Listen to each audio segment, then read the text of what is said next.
ISIS is a symptom of the problem. Extremist ideologies, they exist on the fringes of society. So when we have a society that's more open, that's more accepting of people, that creates an environment where it's more difficult for extremist groups to actually, begin to recruit people who are more likely to want to, join a group like ISIS, for example. Yeah, Zach, I found your TED Talk incredibly moving. I recommend everyone watching this to get on the internet and watch your TED Talk.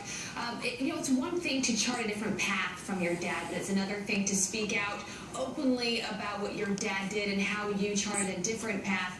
It's also a very risky thing to talk about openly, given everything that's going on in the world today. Not just risky for you, but risky for your family. Why did you decide to speak openly about it? Well, I became involved in the anti-war movement before I ever decided to start speaking publicly, and I just saw instances where I thought if perhaps people who were standing next to me protesting, or for the counter-protesters across the street, that if they knew maybe where I came from and how I had changed my life, that it would give them some context, because, the vast majority of Muslims in the world are not exposed to this kind of extremism. It's very unique. It's a very unique experience, and I hope to show people that if someone like me was exposed to this ideology that many people fear can come out of it promoting tolerance and acceptance, then what does that say about the vast majority of Muslims in the world?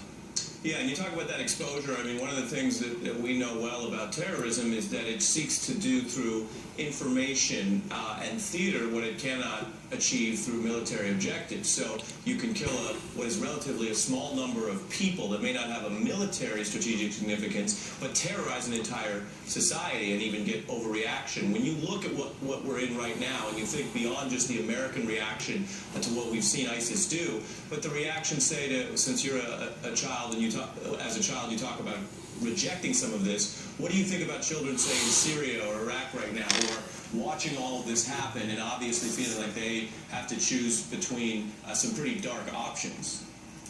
Well, that's the thing, it's a lack of options, and I think it's been pretty obvious, since we invaded Iraq and Afghanistan, to try and, you can't bomb people into democracy.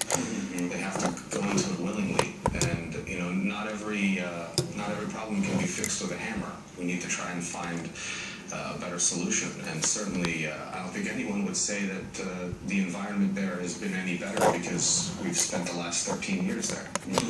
Zach, we did show some footage of that video. We see all the time ISIS is putting forward propaganda to try to recruit folks from all over the West to come join their mission.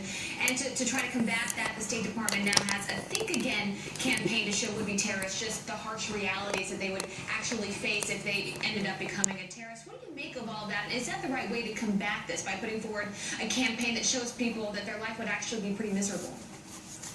Well, for one, I think because of the age that we live in, it's very easy for us to have access to propaganda, whether we can be swayed by it or not. Anyone on Twitter can see what sort of propaganda ISIS is trying to spread. To me, it's kind of a lack of sense of proportion, because we're talking about a few hundred people out of the millions of Muslims that live in the United States and the tens of millions more Muslims that live in Europe. I think that it's getting much more attention than it deserves. I mean, ISIS is using Western voices to narrate these horrible videos for the specific purpose of trying to gain attention in the U.S. Yeah.